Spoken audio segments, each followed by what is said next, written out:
Halo Sobat Home Kredit, di video kali ini kita akan bahas mengenai apa sih yang sebenarnya menjadi penyebab ditolaknya pengajuan cicilan home kredit. Nah, di sini kita akan bahas tuntas bagaimana juga caranya itu agar pengajuanmu disetujui. Nah, yang paling penting di sini adalah di gaji dan pekerjaan. Nah, tapi sebelum masuk ke gaji dan pekerjaan, sebenarnya secara sistem itu pusat bisa ngebaca bahwasanya kita itu bekerja ataupun tidak. Nah, misalnya teman-teman itu bekerja sebenarnya, tapi gajiannya itu dari tunai.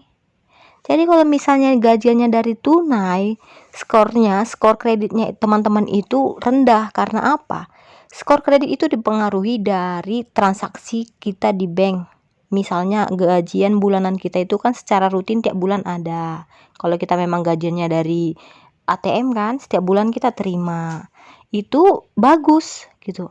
Jadi kalau misalnya kita gajian secara tunai, itu bisa menyebabkan skor kredit kita lemah ketika dicek di sistem. Jadi teman-teman, kalau memang teman-teman itu merasa masuk kategori yang bekerja tetapi sistem gajiannya itu secara tunai langsung dari bos, mendingan teman-teman cari data keluarga, misalnya ayah, ibu kandung sebagai penanggung jawab yang bisa bertanggung jawab, yang memang bekerja dan gajiannya itu secara sistem atau secara dari ATM gitu ya.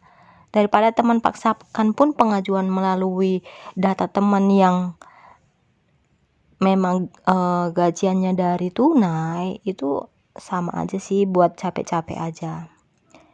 Nah, yang kedua itu teman-teman, oke lah misalnya teman-teman pakai data teman-teman yang bekerja atau sistem gajiannya dari ATM. Nah, misalnya gajinya itu pokok ya, standar pokok yang berlaku ya. Nah, pastikan teman-teman mengisinya jangan hanya itu pandai-pandai aja. Jadi teman-teman perlu diperhatikan untuk tingkat gaji itu, jangan mentok-mentok segitu aja ya teman-teman. Agak dipoles sedikit. Agar apa? Agar pengajuannya itu besar kemungkinan disetujui. Nah, jadi teman-teman kalau misalnya ditolak, sudah memang teman-teman sebenarnya gajiannya dari ATM tapi ditolak, itu karena teman-teman membuat mengisi gajinya itu mentok-mentok yang sebenarnya.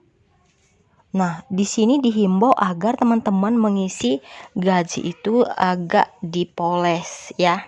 Nah, soal limit, banyak dari teman-teman semua juga ada yang tidak dapat limit. Sebenarnya yang tidak dapat limit ini seringkali dari sistem analisa kita ya, dari yang kita alami di lapangan, yang nggak dapat limit itu sering yang di usia tahun 2000 ke atas, misalnya 2000, 2001, 2002, 2003, 2004, kelahiran tahun tersebut. Jadi mungkin secara analisanya skor kredit antara tahun 2000 sampai 2004 ini skor kreditnya masih rendah. Artinya masih banyak dari kalangan mereka itu yang masih mahasiswa atau masih belum bekerja. Jadi teman-teman, khususnya teman-teman yang mengalami ini, ada juga memang yang kebetulan mahasiswa, ya dia pilih mahasiswa. Ya sekarang logikanya aja, kalau mahasiswa kita pilih mahasiswa apa bisa kredit, lalu pakai apa dia bayar, begitu.